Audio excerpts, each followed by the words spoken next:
Assalamualaikum warahmatullahi wabarakatuh.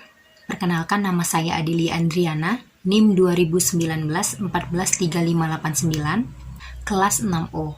Di sini saya akan mempresentasikan proposal penelitian saya dengan judul penggunaan model pembelajaran mind mapping untuk meningkatkan hasil belajar dan kreativitas siswa SD kelas 4 pada mata pelajaran PKN di SD Negeri 248 Palembang. Pertama-tama saya ucapkan puji dan syukur saya kepada Tuhan Yang Maha Esa atas rahmat dan hidayahnya pula saya dapat mempresentasikan proposal penelitian saya ini. Dan juga saya berterima kasih kepada dosen pengampu mata pelajaran atau mata kuliah penelitian tindakan kelas, yaitu Bapak Lefudin, dan juga teman-teman yang saya banggakan. Oke, baiklah, terdapat 3 poin yang akan saya sampaikan, yaitu yang pertama pendahuluan, yang kedua tinjauan pustaka, dan yang ketiga metode penelitian. Nah, di dalam pendahuluan terdapat latar belakang masalah, yaitu mengenai tentang belajar. Belajar adalah aktivitas utama dalam proses pendidikan. Belajar merupakan usaha sadar seseorang dalam melakukan aktivitas untuk dapat mengembangkan pengetahuan dan juga keterampilan diri. Dalam proses belajar, seorang guru atau pendidik dapat menggunakan model pembelajaran yang variatif sehingga hasil belajar siswa dapat meningkat lebih baik. Dalam memilih model atau metode pembelajaran, seorang guru atau pendidik dapat memperhatikan keadaan siswa, bahan-bahan serta sumber belajar yang ada agar penggunaan model pembelajaran dapat diterapkan secara efektif dan meningkatkan keberhasilan belajar siswa. Salah satu model pembelajaran tersebut adalah model mind mapping. Terutama di pembelajaran PKN di SD, PKN atau Pendidikan Kewarganegaraan adalah salah satu mata pelajaran yang dapat memberikan wawasan pengetahuan yang luas kepada siswa mengenai kewarganegaraan. Nah, pentingnya menanamkan nilai-nilai hak dan kewajiban supaya siswa menjadi warga negara yang memiliki komitmen kuat dan konsisten untuk mempertahankan negara. Tapi, biasanya seorang guru atau pendidik menggunakan metode ceramah. Hal itu membuat siswa yang mendengar penjelasan dari guru kemudian mencatat, hal ini menjadi kurang efektif, membuat siswa menjadi cepat bosan untuk belajar. Pemahaman siswa terhadap materi yang disampaikan tersebut belum sepenuhnya tertanam dalam ingatan mereka. Pemilihan metode atau model yang kurang sesuai dengan mata pelajaran dapat mempengaruhi proses belajar mengajar. Selanjutnya, dari latar belakang masalah tadi, kita dapat mengidentifikasi masalah. Yang pertama, dalam proses pembelajaran, siswa cenderung cepat bosan dan sulit memahami materi PKN. Yang kedua, hasil belajar siswa pada mata pelajaran PKN belum memenuhi KKM, yaitu rata-rata 60. Yang ketiga, penggunaan model mind mapping. Mind mapping adalah model pembelajaran yang dapat membantu siswa memahami materi yang lebih mudah. Ini adalah teknik mencatat yang kreatif dan efektif. Model ini dianggap mampu menumbuh kembangkan semangat dan antusias siswa dalam berpartisipasi selama pembelajaran PKN. Selanjutnya yaitu rumusan masalah. Yang pertama, bagaimana penerapan model pembelajaran mind mapping untuk mata pelajaran PKN kelas 4 di SD Negeri 248 Palembang. Yang kedua, bagaimana peningkatan hasil belajar pada mata pelajaran PKN dengan menggunakan model pembelajaran mind mapping pada siswa kelas 4 SD Negeri 248 Palembang.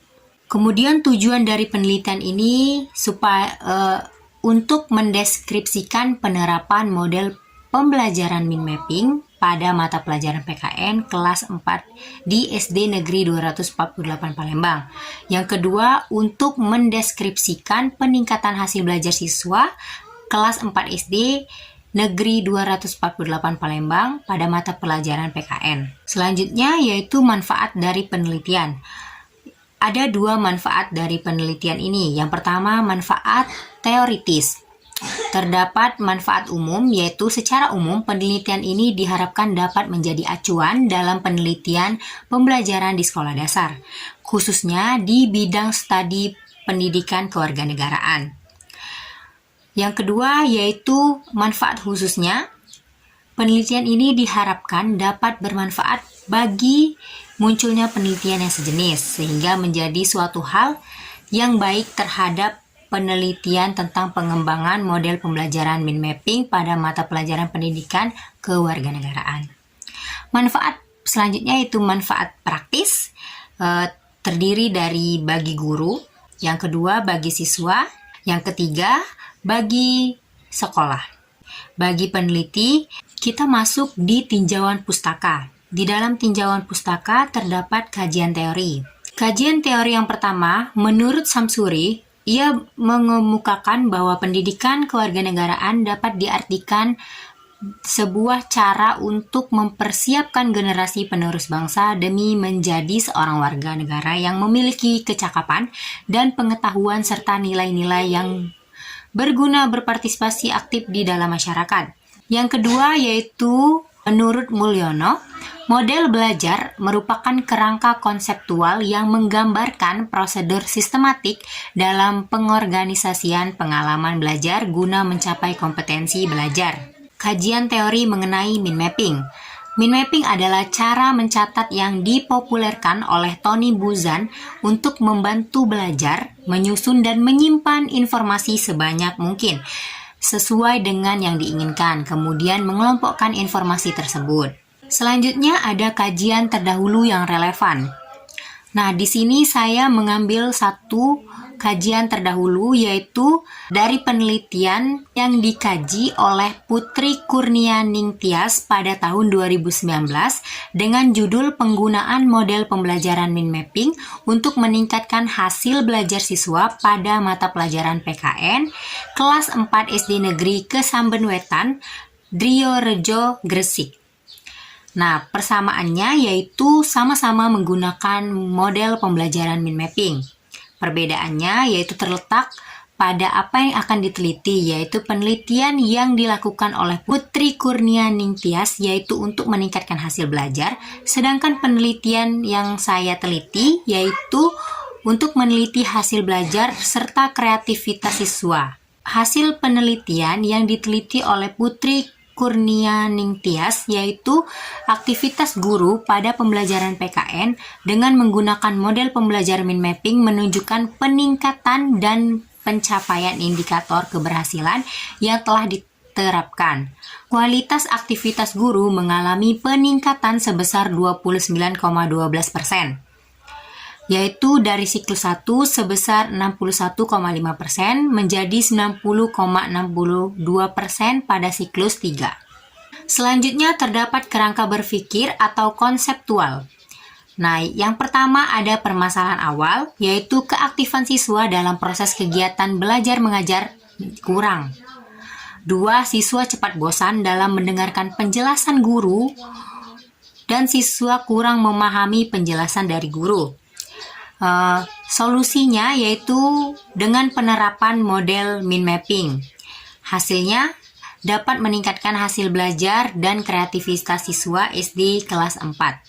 Hipotesis tindakan yaitu hipotesis dari penelitian ini adalah terdapat pengaruh model pembelajaran mind mapping terhadap peningkatan hasil belajar dan kreativitas siswa kelas 4 pada mata pelajaran PKN di SD Negeri 248 Palembang. Baiklah, masuk di poin terakhir yaitu tentang metodologi penelitian. Di dalam metodologi penelitian membahas tentang yang pertama, variabel penelitian dan definisi operasional variabel. Terdapat dua variabel penelitian, yaitu yang pertama, variabel bebas X, yaitu model pembelajaran mind mapping. Variabel yang kedua yaitu variabel terikat Y, yaitu peningkatan hasil belajar dan kreativitas siswa. Selanjutnya, subjek penelitian. Subjek penelitian ini yaitu siswa kelas 4 SD Negeri 248 Kota Palembang. Tempat dan waktu penelitiannya yaitu di SD Negeri 248 Kota Palembang yang beralamat di Jalan Husin Basri nomor 28 RT 20 Kecamatan Sematang Borang, Kota Palembang, Sumatera Selatan. Waktu dilaksanakannya penelitian ini terhitung sejak penelitian ini disetujui oleh dosen pembimbing. Kemudian ada metode penelitian, yaitu metode ini menggunakan jenis metode penelitian tindakan kelas, kolaborasi, di mana penelitian bekerja sama dengan guru, penelitian sebagai perencana kegiatan pembelajaran dan guru sebagai pelaksana kegiatan pembelajaran. Tujuan utama penelitian ini yaitu untuk meningkatkan praktek-praktek pembelajaran di kelas. Tindakan yang direncanakan berupa penerapan pembelajaran dengan metode atau model mind mapping. Teknik pengumpulan data sendiri yaitu ada observasi, tes, dan juga angket. Yang terakhir, teknik analisis data yaitu menggunakan analisis data kualitatif, diperoleh dari angket kreativitas belajar siswa dan observasi aktivitas guru dan siswa selama proses pembelajaran berlangsung dengan cara deskriptif. Data ini hanya sebagai data penghubung. Dalam penelitian kualitatif, penyajian data bisa dalam bentuk uraian, tabel, hubungan antar kategori, grafik, matrik, chart, dan sejenisnya. Tetapi yang sering digunakan dalam penelitian kualitatif adalah dengan menggunakan angket. Sekian itu saja presentasi proposal penelitian saya.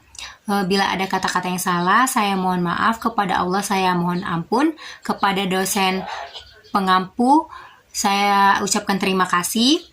Saya akhiri. Wassalamualaikum warahmatullahi wabarakatuh.